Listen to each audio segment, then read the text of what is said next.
There are some people you notice immediately, even when you're trying not to. Liana didn't want to notice him. Not on her first day.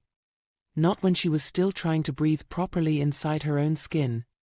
Not when all she wanted was a stable job, a quiet routine, something that didn't ask too much of her heart. She had promised herself, work, earn, go home. Nothing more. But the moment she stepped into the glass tower that held Hale and Crest Enterprises, she felt something shift, something subtle, like the air had been waiting for her. The elevator doors opened to the top floor where the air smelled like cedar, ink, and quiet power. The receptionist smiled at her. "You must be the new assistant," she said. "Mr. Hale's expecting you. His office is through the glass doors. Don't be nervous. He's different." Different. That was the word people used when they meant dangerous, attractive, or hard to resist. Liana thanked her, though her voice trembled a little. She walked down the hallway, smooth dark floors, quiet lighting, the city skyline stretching behind long windows like something out of a story wealthy men told themselves. And then she stood outside his office, a tall glass door with his name in silver, Damon Hale, Chief Executive Officer. She inhaled. Steadied herself. Then she knocked. "Come in." His voice was low, but not cold. It was controlled. Like someone who never needed to repeat himself. She stepped inside. And there he was. Not behind his desk, but standing beside the window, one hand in his pocket, watching the city below like it was a chessboard he already knew how to win. He turned. And everything in her chest shifted. He didn't smile. Not out of arrogance.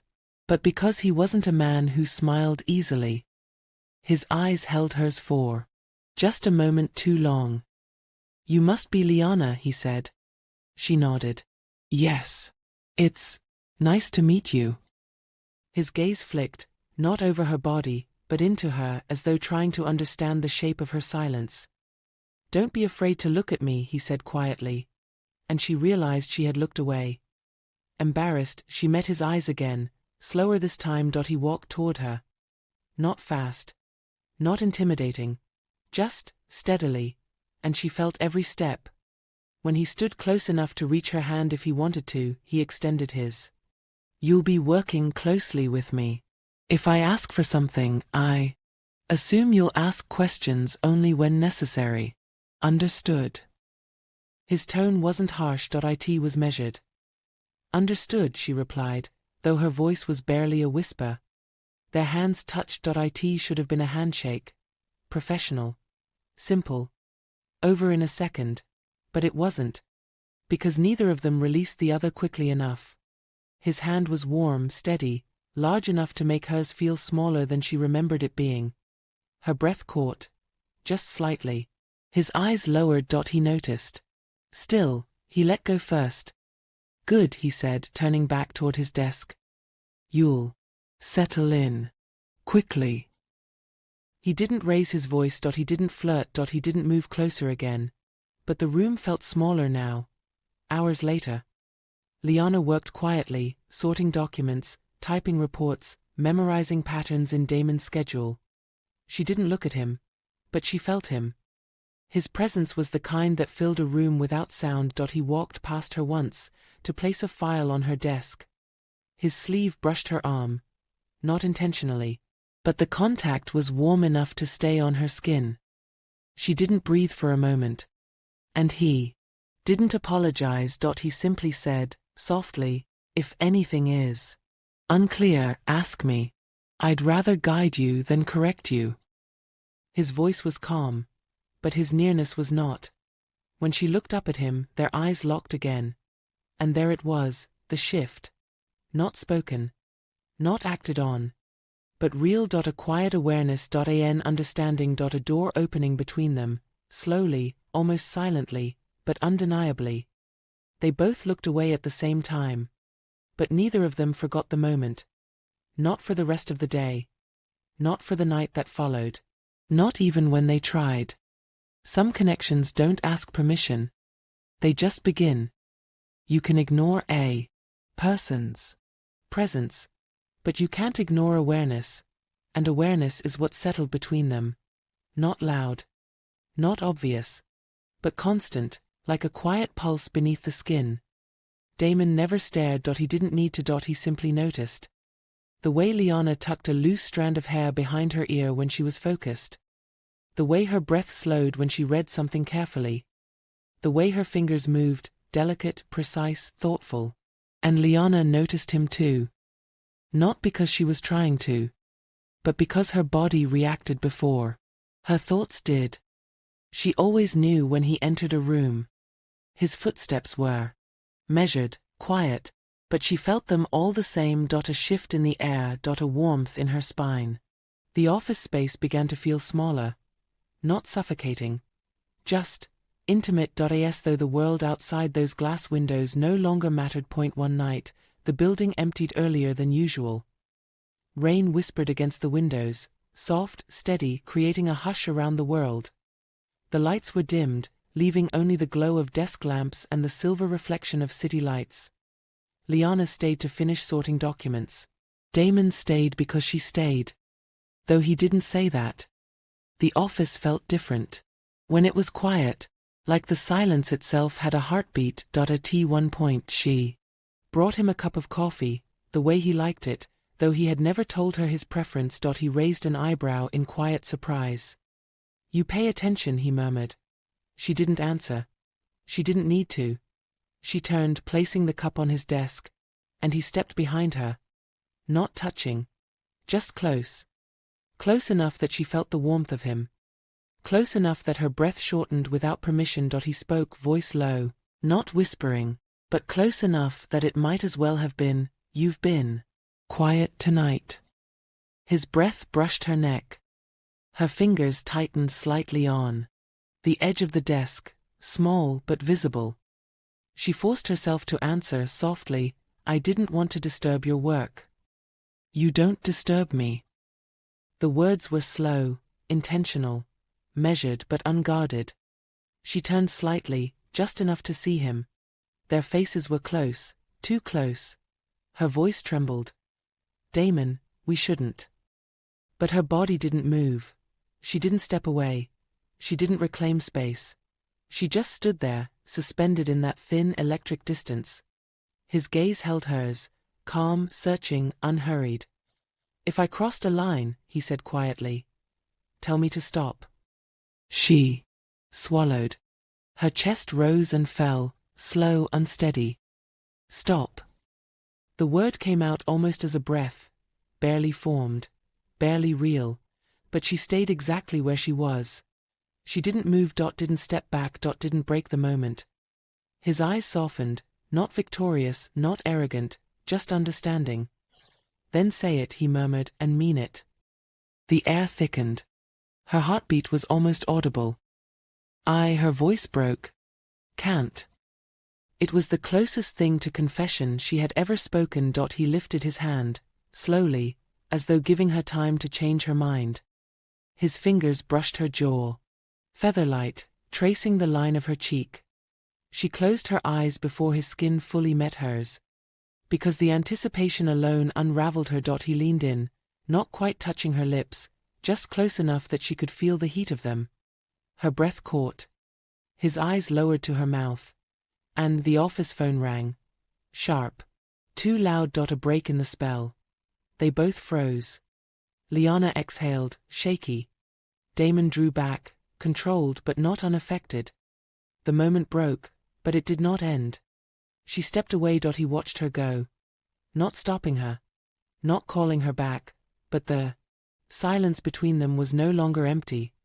It was charged. Alive. Waiting.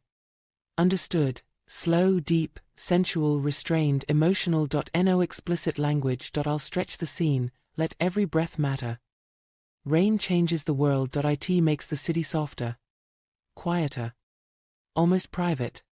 That night, the rain fell in slow, steady threads against the office windows, and most of the staff had already gone.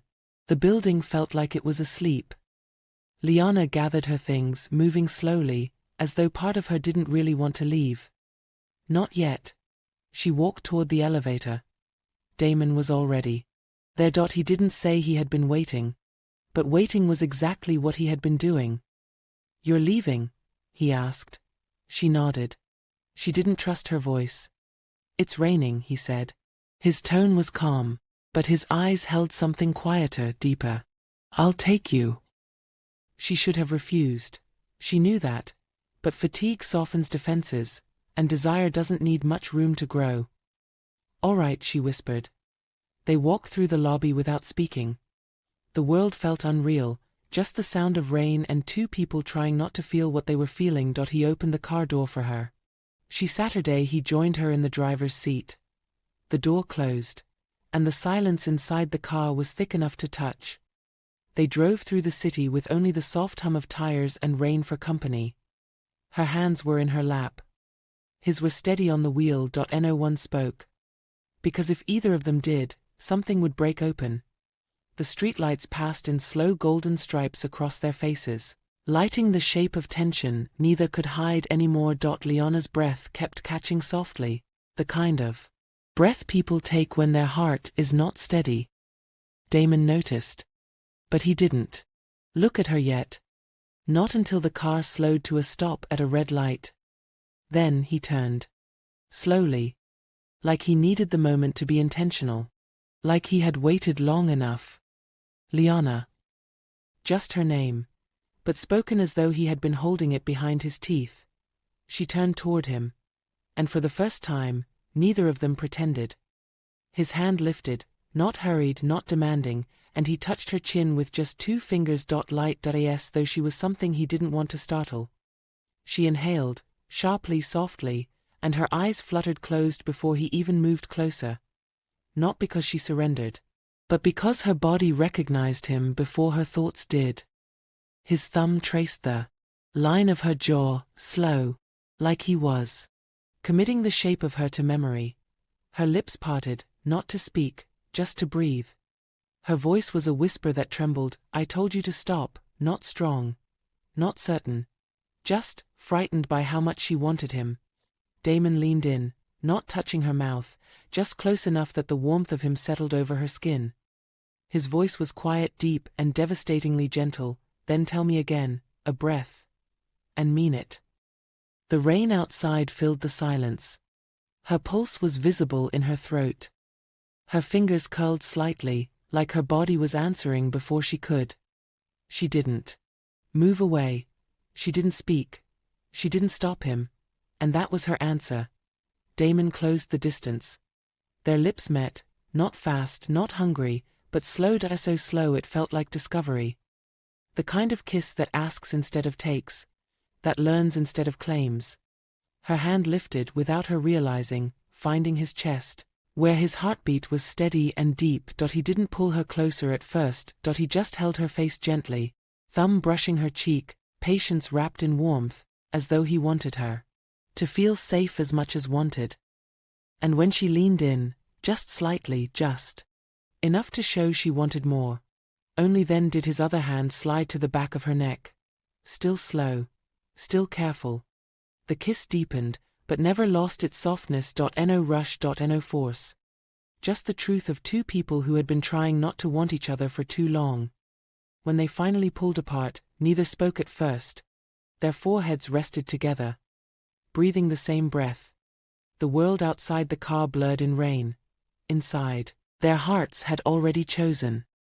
The rain had softened to a distant hush, tapping lightly against the windshield, gentle, almost thoughtful. The city outside moved on, oblivious. Inside the car, however, time felt suspended, quiet in a way that felt intimate. Liana's breathing was still uneven, though she tried to steady it. Damon rested his hand loosely on the steering wheel, but his eyes remained on her, not demanding, not questioning, just there. Neither of them spoke at first. It wasn't an awkward silence. It was the kind that comes right after something honest has been given and received. Liana finally exhaled, the kind of breath that comes from somewhere deep. "I'm afraid," she said quietly. He didn't interrupt. He didn't move closer. He simply listened. She swallowed. "I'm afraid of letting myself want this. Want you. I've done that before, and I was the only one who fell." I don't want to be someone's moment again.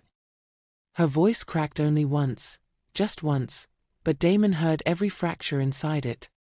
Still, he didn't rush to fix it. He let the words settle. Then softly he spoke. I'm not asking you to fall, he said.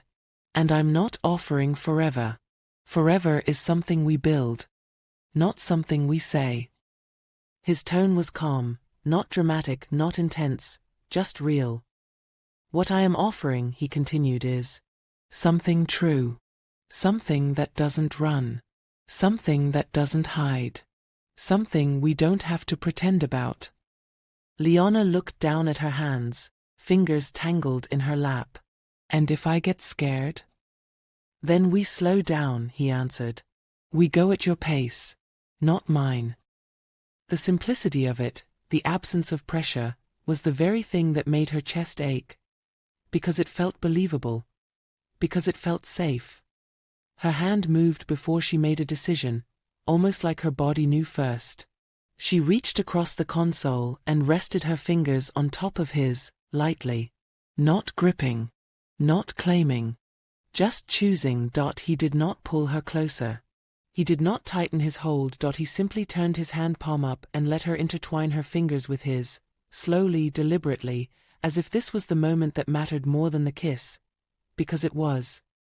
Liana looked up at him, finally. This time, there was no hesitation in her eyes. Just truth. Okay, she whispered. Her voice was barely audible, but there was conviction in it now. Damon nodded once. Not triumphant, not relieved, just gentle. Their hands stayed joined. Their breaths stayed. Soft. Nothing rushed. Nothing forced. The rain continued to fall, but inside that car, something quiet and real had begun.